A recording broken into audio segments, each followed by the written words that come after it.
The Igbos have a proverb. They say that when you find a pregnant goat, or any goat for that matter, dead in the yam barn, it did not die of hunger.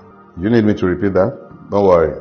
When you find a goat dead in the yam barn, you know those yam barn that you build with bamboo and you see plenty of yam decorating the walls, that goat did not die of hunger. Something else killed him. We are not poor. When we were starting this interview, you asked a question about Nigeria. Something led me to describe this country to you.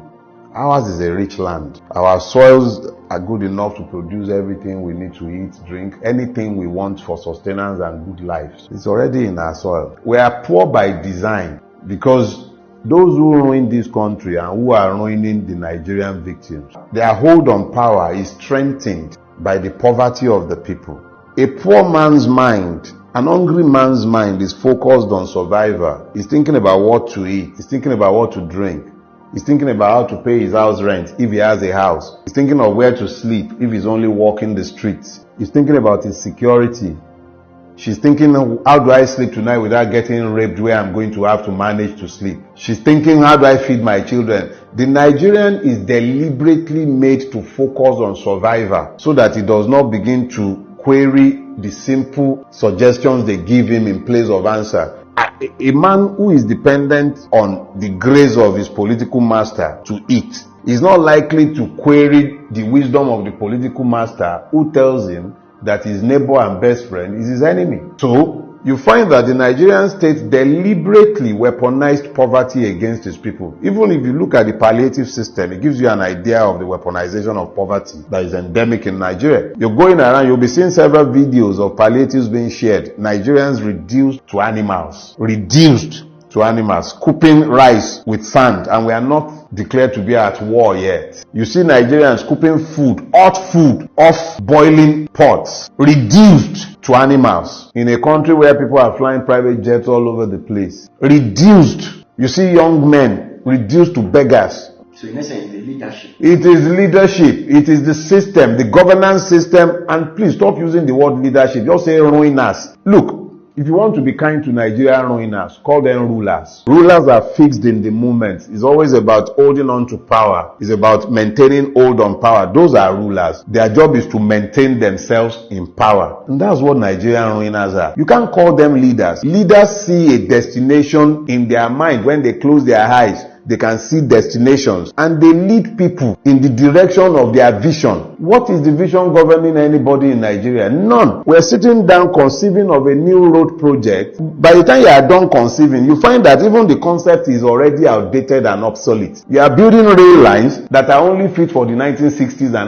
1950s. You are building them in the 2020s. Everywhere else in the world, when they are conceiving rail lines, they are thinking of something futuristic that will take you from point A to point B in record time, and then they crow about it. The complete lack of vision, the lack of ambition that governs Nigeria is there for everybody to see. In fact, it's even a good thing that you mentioned it. In Do Not Die in Their War, there is a chapter there, I Removed the Lion Cub. If you read that chapter, you will find the story I told of Obasanjo Presidential Library, where Obasanjo was gifted a lion cub and he built an enclosure for the lion. So a lion is being kept in an enclosure that cannot or should not even be the space to hold a dog. And that lion cannot even be taken for walks. It looked like a emaciated boar bull the first sight I had of it. That is the kind of vision governing Nigeria. They can't see beyond the minute. And that's the man, give it to him. Obasanjo remains the best of the lot that has governed this country. And yet, the very best of the lot that has governed Nigeria, the extent of his vision when he was given a lion cub was to build an enclosure there is no more than about 3 by 3 square meter for a lion. Who is going to walk that lion? How is that lion going to get any exercise? Inside the concrete cage.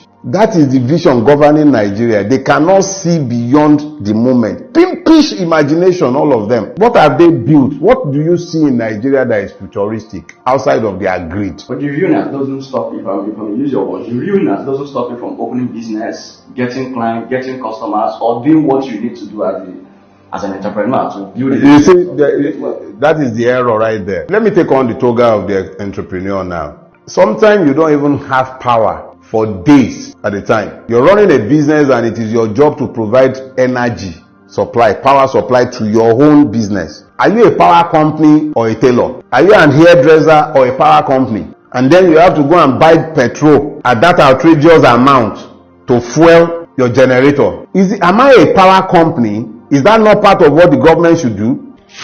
I have my guard permanently. Look, the failure of governance, when I tell you that the poverty is systemic and is deliberate, it sounds highfalutin. We are supposed to be a capitalist country, are we? Or are we communists? We are capitalists. What is the meaning of capitalism? It means that capital is present in the place. You have access to credit. Where is the access to credit in Nigeria? There is no Nigerian bank today that can offer you a loan for less than 20-something%. What business are you going to do at 20-something% that you can pay the bank? What business? What are you going to do unless you are trading? Since when did trading become a productive part of our economy? How many people can you employ in a trading business? Manufacturing is the backbone of any economy. You have to have a manufacturing base. Even if it's an agric economy base, you still have to find a way to work in there. Where is the capital? Where is power? Where are the infrastructures? Where are they? But in the same system, we have those that made it, that created wealth. What kind of wealth are they creating? Gambling, Bet Niger, School Niger, Gamble Niger. Successful entrepreneurs. Like which one?